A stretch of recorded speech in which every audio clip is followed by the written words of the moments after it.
listening to Not on the Payroll right here at notonthepayroll.com. You can check us out at Facebook, check us out at YouTube, check us out at Rumble, and also on Twitter. We've got a great interview for you this morning, sitting down with Mr. Joe Miller.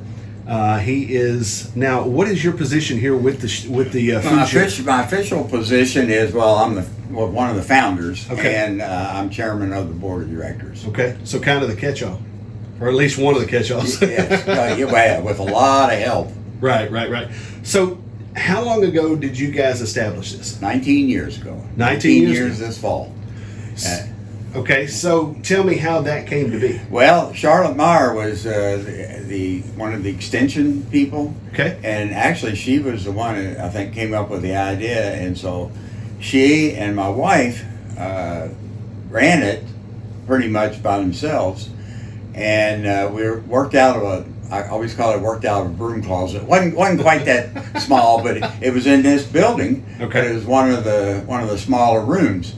And my wife would come up here on the days distributed, and she'd bring a book to read. Okay. And because we weren't that busy. Right. But over the 19 years, we just keep growing and growing and growing. And now we have probably 45 to 50 volunteers. Wow. A lot of them have been with us for years. Right. And they're the key.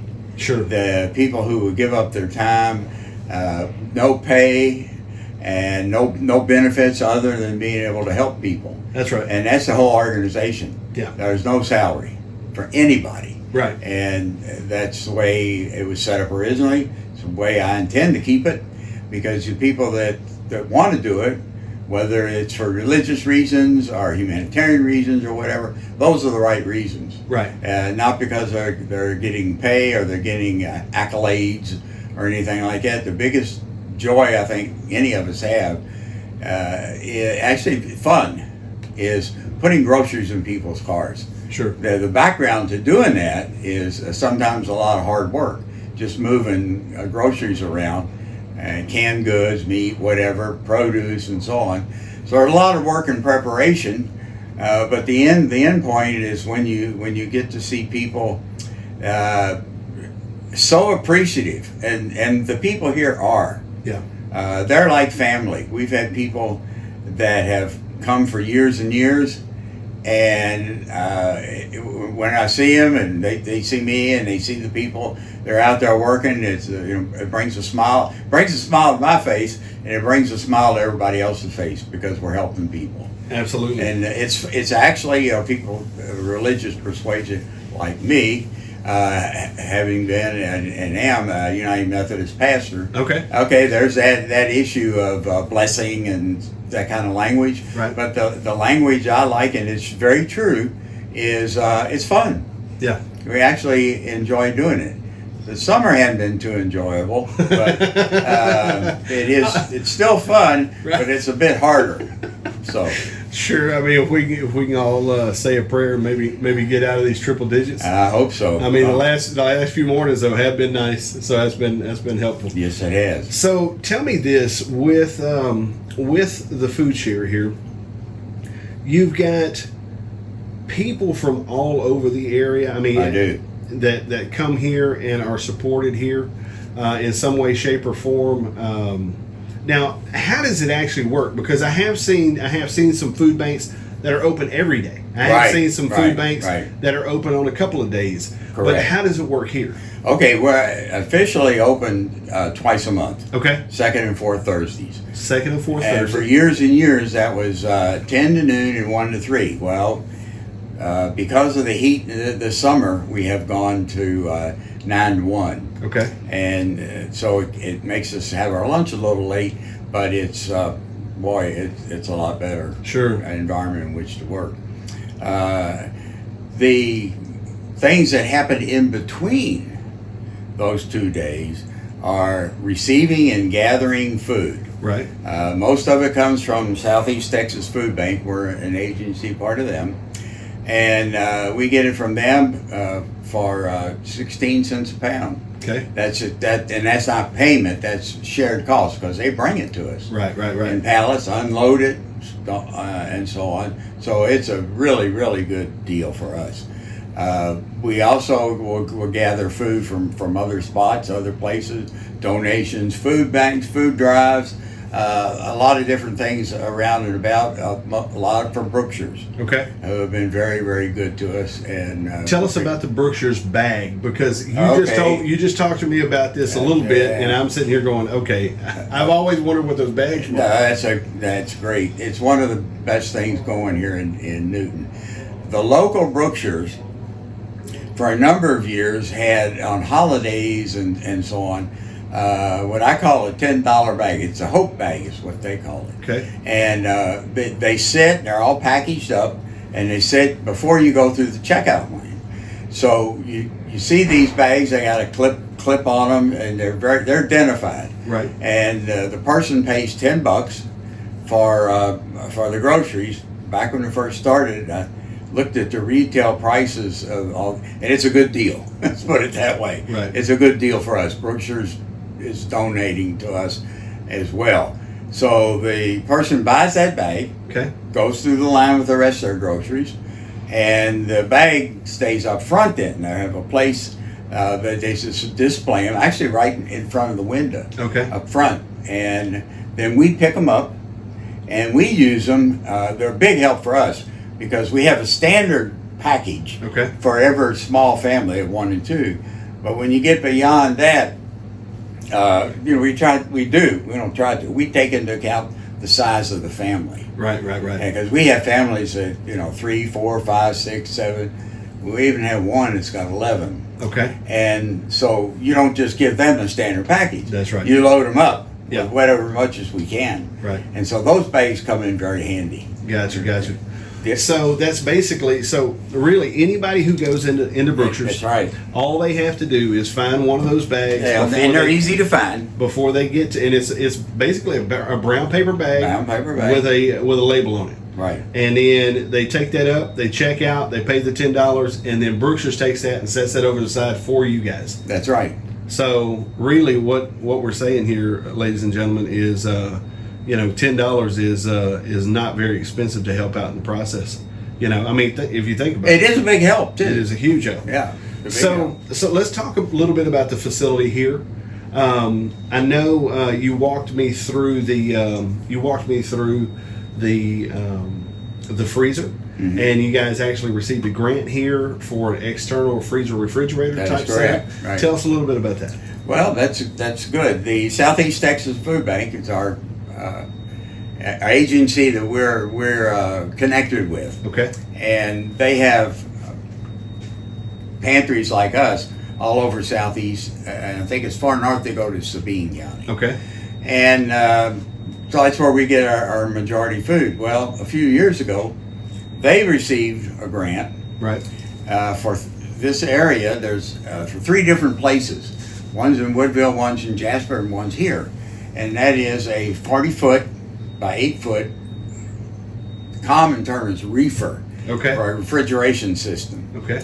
And the grant paid all the costs Okay. to put a pad in, some concrete, the materials to run 3-phase current Right. to it, and we've been using that now for, it's been several years, and what it allows us to do is get fresh produce. Right. We get fresh produce, and now and particularly this summer, you can't let it sit. That's right. That's so it exactly goes right. straight into the refrigeration system. Okay. And then Burkeville, Food Share, and Massa, which is in Deweyville, they come up here and pick up that fruit when it's convenient for them. So you guys kind of work as a little bit of a hub. We're a hub. Okay. It's called a hub. And so Jasper's the same. Okay. And Woodville has one as well, because we're further away from Beaumont. Right. And it keeps them from having to deliver produce. Plus, if they deliver produce to a pantry that doesn't have refrigeration, Right. it's not going to keep. Absolutely. So it's been a really nice. That's a nice thing. addition. Yeah. Plus, with the generators and all that, if anything goes down, we deal with a hurricane, whatever the case is, all of it's taken care of. Exactly.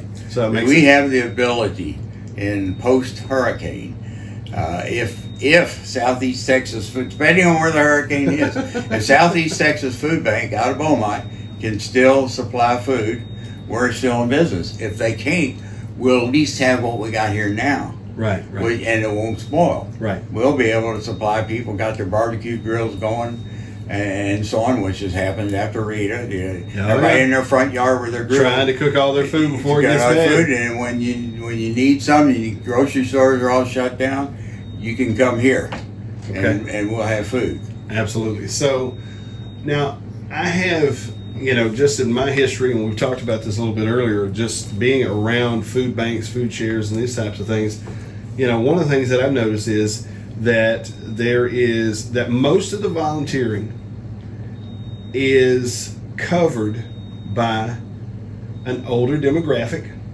a lot of times, and that in itself is a little bit of a challenge. Would you agree with that? It's not a coincidence you're looking at me. Right now, I am the second oldest one involved here. Lidney Thompson, who's a revered football coach, is in his 80s, and he still comes and helps pack groceries. There you go. So, a lot of us, if we're under 70, we're young. The only difference in that is during the school year, the life skills class at the high school comes out and helps us. It's another thing. It's wonderful. Yeah. For both. Yeah. They love doing it. Yeah. And we've become close to them. Sure. We had a couple of them graduate from last year, and we still miss them. Yeah. Because they become like part of the family too. That's cool. That's cool. So, if someone out here is listening, the whole reason I'm bringing this up is because I'm in my mid 40s, and I'm kind of, I always try to encourage folks to get actively involved in their community, because to me the idea of going, and I don't know, this may be a stretch for some, but for me this just seems normal. I guess because my dad was a pastor and involved in the community a lot. Right. It just kind of geared me that way. My thinking is that if there's folks out here who want to, because honestly, I mean, on like the delivery days are normally the heavier days. Far as a lot of times, because you're trying to get it on the shelf, you're trying to get it in the freezers, you're trying to get it in the coolers, all this stuff. And then, but if somebody wants to volunteer, how do they go about that process? Just come down here and talk to you? That's a great question. I mean, I'm very much willing for people to call me. Everybody has my cell phone. It's on the window out there. Okay. You can give me a call, and what I'll tell potential clients and volunteers the same thing. Just show up. Yeah. The people that are out there who are not reaping the benefit. Right. A lot of them, I get a lot of calls that say, well, what do I got to do? What do I have to bring? And all. We got to fill out an application, take my blood. Yeah, exactly. Show you my birth certificate or passport or something. And I thought, just come here. We have 4 people. Well, I'm not one of them, by the way, who are highly trained and very nice ladies who will take you through the process, sit down with you. Right. We put a picnic table under the big oak tree, and sit down there and get your information. They're real easy to deal with, and we get you signed up. There are qualifications. Okay. Most of our food comes to the USDA. Okay. That's United States Department of Agriculture, which is federal government. So there is an amount of red tape and paperwork to do, but we take care of it. Okay. Because it's a necessary thing for us to do. There are qualifications based on your income, how many in the family, what the current poverty rate is. And we're specifically talking about folks coming and receiving groceries. Receiving groceries. Okay. And I dare say there's probably a lot of people out there who are qualified who don't come because they fear dealing with an organization. Well, Gotcha. It's an institution. It's a government. Well, we're set up to make that as easy as possible. Right. So, and the same thing with volunteer. If you want to come work, we're open that second and fourth Thursday.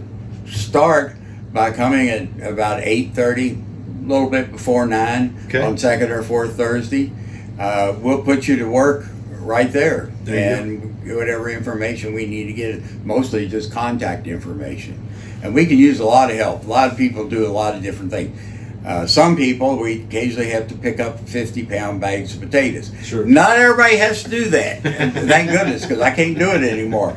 But just to be there to help, even if it's just to give some produce. Right. Well, giving out produce is pretty labor intensive, Yeah.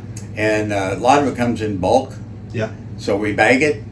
So more recently we were bagging nectarines. Okay. Well, that's work, Right. but it's pretty easy work. And then the good thing about it is you get to hand that bag of nectarines to somebody That's right. and help them. Yeah. And it's fun. I think I think that's one of the things, and obviously I don't want to.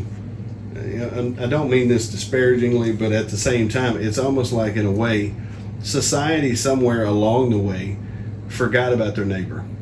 Oh yeah. And in a way, it's like, we're all kind of so focused on our thing that you don't realize that there's so much joy, there's so much almost like a revitalizing of your purpose, maybe, whenever you do take the opportunity to give to people who honestly need the help. That's a good sermon. Okay. You should be a preacher too. And the only thing you can add to it, and you didn't, I will for you. That's what Jesus said. Yeah. He said, "Love your neighbor as yourself." Right. And he didn't put exceptions behind that. That's right.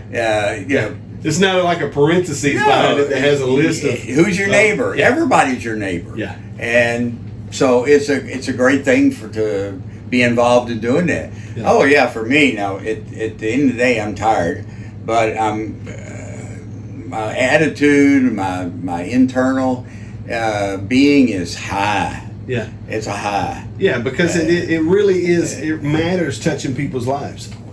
That thing matters. Yeah. And so That's why Jesus said it. That's He not only is that one of the things that he has said. Right. It's basically, quote, a law, although it's not a law, to do. And he knew that by doing that, not only is it a blessing to the neighbor, it's a blessing to the person that helps. Right, That helps them. yeah, And and it's very basic. Everybody worries about education, which they should. I worry about it. By the way, we have a good education system in Newton, I think. But yet, if kids are hungry, when they sit down at the desk, Yeah. they're not going to do well. Sure. We like for people to have jobs. right, I mean, that's a goal: high employment, Right. decent wages, so on. Well, people are not going to be able to perform in that way without something to eat. right, And so, to me, it's basic. yeah, It's basic Christianity. sure, absolutely. I agree with that 100%. And I think if it's almost like there is even though we've become selfish in a way as a society, I think in small communities there is very much a nucleus of community. Even though it's kind of like this. I remember going to family reunions whenever I was little, and it would be a deal where they're part of the family, but we don't talk to them because we all have splitting of the sheets type of deal. So even in these communities, you can have these splitting of the sheets, but at the end of the day, if we're all going to fight, we're all going to fight on each other's behalf normally. You know what I'm saying? Yeah. And so it's almost like with this whole process, this gives the community, there's a spirit of community in this thing.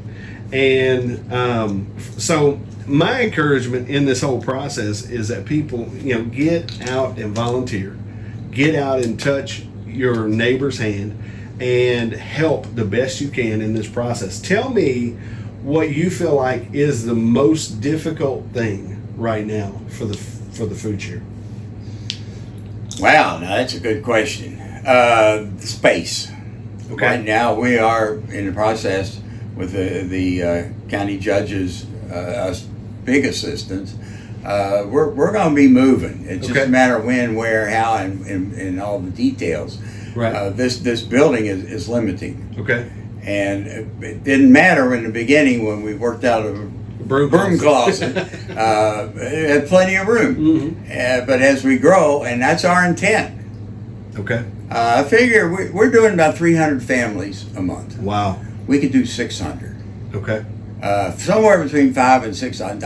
I can't see from the population we have that it'd be more than 600. Okay. But 500 to 600, and we couldn't do it out of there. Right. We really can't grow anymore. My favorite slogan is more food for more people. Right. So we always want more clients. Right. But I would like to give them more food. Yeah. The more, the better. Yeah. And where a lot of that food comes from, by the way, if I can, this may be a bit of a digression, but where's the money come from? Because even though we get it 16 cents a pound, and we do buy stuff at retail here and there, right now, and I did this on purpose when I first set it up, is most of our funding comes from outside. Okay. And I did that on purpose. We have a government program. We applied for a grant. Brookshire's Foundation. Right. It gives us debit cards to spend, which is a big help. Lakes Area Cruisers, of all places. The probation office. Okay. Different other people. Not a whole lot. And I did that on purpose because my thinking was at the time, this is a poverty-stricken area. I'd rather be bringing money in than tapping people. But over a period of time, we have had people give us donations. Some churches have.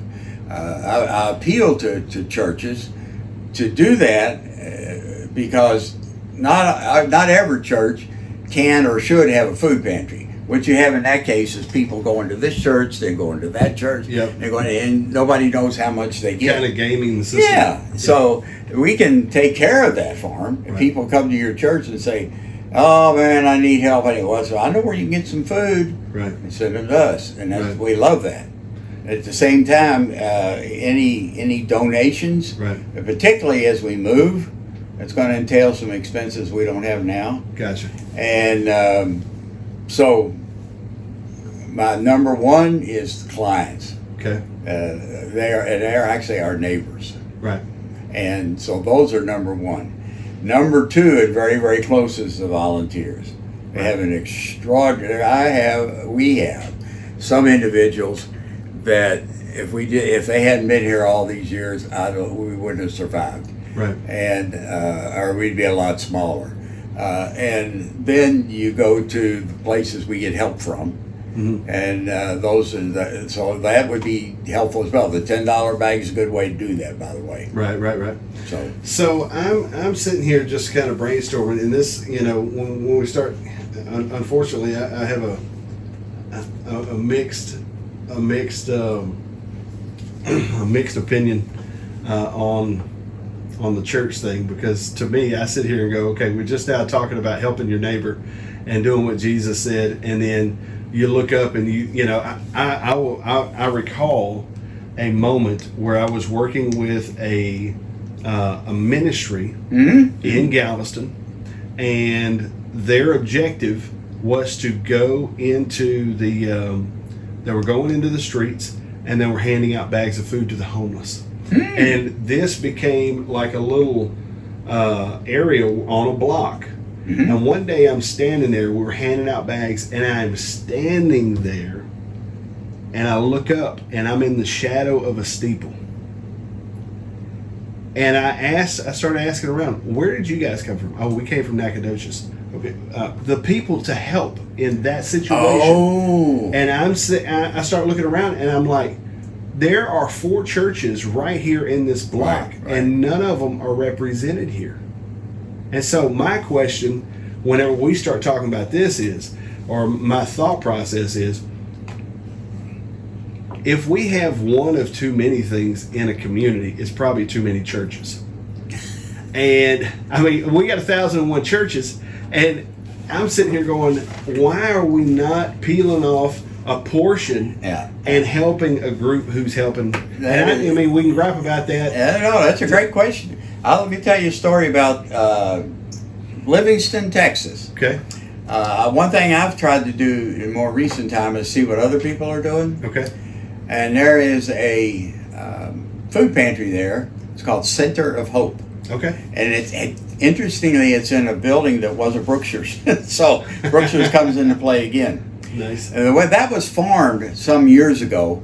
And what happened is 15 different churches, their pastors, all got together, which is pretty That's incredible thing to do. Yeah.